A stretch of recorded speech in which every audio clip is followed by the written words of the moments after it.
What do Iron Maiden, grunge, and black metal have to do with one of nu metal's biggest albums? Today I'm talking about Infest by Papa Roach. Think about it. It wasn't a typical rap metal album. It was filled with deep cuts, genre twists, and emotional lyrics that still resonate today. Let's talk about it. Today I'm breaking down why this album blew up, how it hits hard 25 years later, and I'll reveal what I think is the most important track on the album, and no, it's not Last Resort. First, I want to give you some background on the album and talk about the band's formation. Papa Roach formed in Vacaville, California in the mid-90s. They started as a school project. It was a different type of band that included a trombone player, but they soon evolved into a more traditional rock band. They recruited guitarist Jerry Horton, but the band still needed a name. Therefore, they spoke with Jacob Shattuck's step-grandfather, and he came up with the name Papa Roach. The idea behind it was to be a symbol of resilience and survival. Many people believe this was their debut album, but it's actually their sophomore album. Their debut was released independently in 1997. It was called Old Friends from Young Years. I'm curious, do you know this was the second album? Let me know in the comments if you've heard Old Friends from Young Years. But anyway, in the early days, they built a following by playing local live shows at first. Afterwards, they were able to support some of the bigger bands such as Incubus and Deftones. In the beginning, they struggled to get a record deal, but their hard work paid off because in 1999 they signed with DreamWorks Records. Let me talk about their musical styles and themes. The band had a sound that was similar to other nu metal bands at the time. It was basically a fusion of hard rock, rap, and hip-hop. The lyrics on the album Infest were raw and emotional. They addressed themes such as depression, abuse, unaliving yourself, and teenage angst. For example, the song Last Resort was inspired by the attempted unaliving of a close friend of Jacob Shattuck's. It was sad. It triggered emotion. It was a song that expresses how many people were feeling at the time, and therefore it resonated deeply with listeners. I'm going to talk about some of the songs now. Let me say there are a few hidden gems here that deserve more attention. I gave it another listen, and I noticed something. There were some unexpected metal influences. Even though the overall sound was typical of the 2000s, the guitar playing in the album incorporated a wide variety of metal influences not commonly heard in nu metal. This included elements of classic heavy metal, such as the Iron Maiden-styled guitar riff in Last Resort.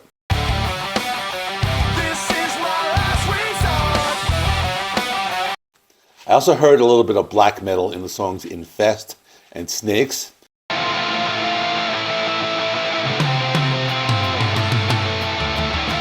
In addition, I heard some melodic metalcore in the track Dead Cell.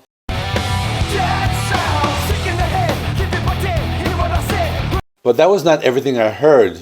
I will be talking about a doom metal riff later. Trust me, you don't want to miss it. The music was melodic.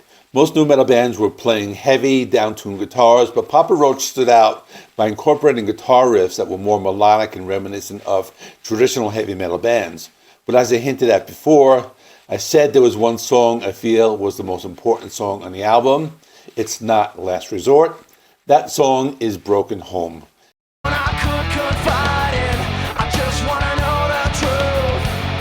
It's about the struggles of a child from a broken family. Jacob's vocal delivery is not perfect, but he's able to convey the emotion in the lyrics, making the music connect with listeners on a deeper level. For me, the biggest thing about the song is the lyrics are still relatable today, especially a part where he says he grew up without a father present in the home. We all know it's common these days, whether it's from a family court ruling or the dad really being a deadbeat. It resonated with young people. There's also a track that blends grunge and reggae. I'll talk about that in a minute. I also think the guitar playing was on another level. There were lots of atmospheric and arpeggiated guitar textures. Songs like Between Angels and Insects showcased atmospheric guitar chords,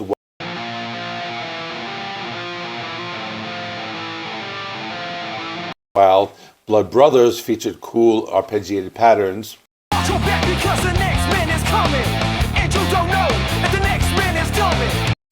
Think about it. These elements added depth and texture to the sound beyond the typical rap metal of the 2000s. There was also another thing that surprised me. It was the two-part song Thrown Away Tightrope. The first part of the song sounded like some early grunge.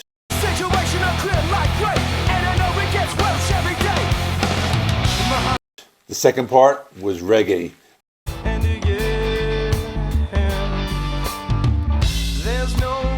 That was something I didn't really expect. In part 3, I'm going to talk about the ways this band was able to stand out from the crowd. There was even a song that was inspired by a popular movie at that time. The main reason was the songs were very relatable and they addressed serious topics. I already spoke about Last Resort, but here are some of the other songs. The opening track, Infest, was their way of saying they want to make an impact and infest the minds of listeners. Between Angels and Insects is a song that criticizes materialism and obsession with money and possessions. It was also inspired in part by the film Fight Club. Then there is Blood Brothers. The song is about having a sense of brotherhood and the importance of a chosen family and unity. Revenge is about Jacob Shaddix's experiences with an abusive babysitter during his childhood.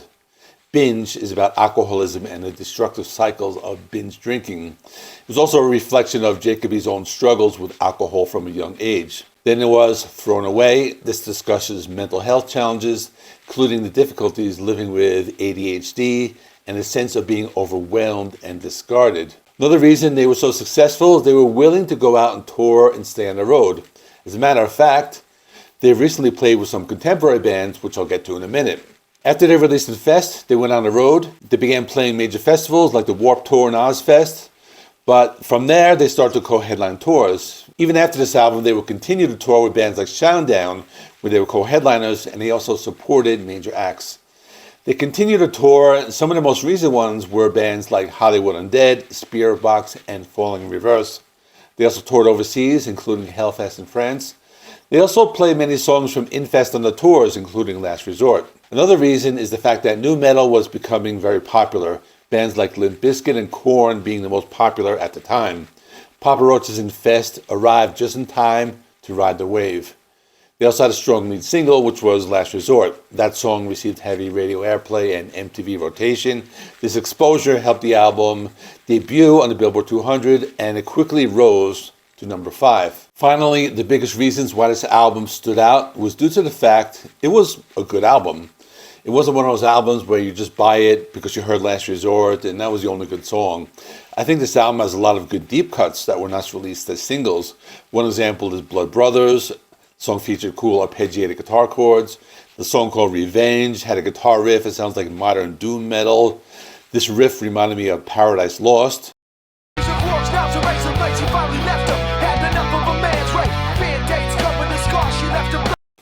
The song captures a perfect mood because it's the feelings of alienation.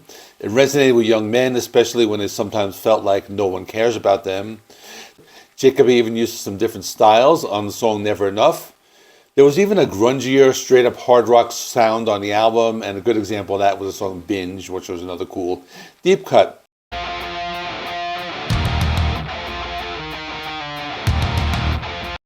Let me know in the comments what you thought of this album. In the meantime, check out this ranking I did of debut albums by nu metal bands. I'll stick that right there. In the meantime, thanks for watching. Please give the video a like. It helps me with the YouTube algorithm. Please subscribe if you have not already. I do rock and metal reviews, rankings, and more. Thanks for watching. I will see you in the next one.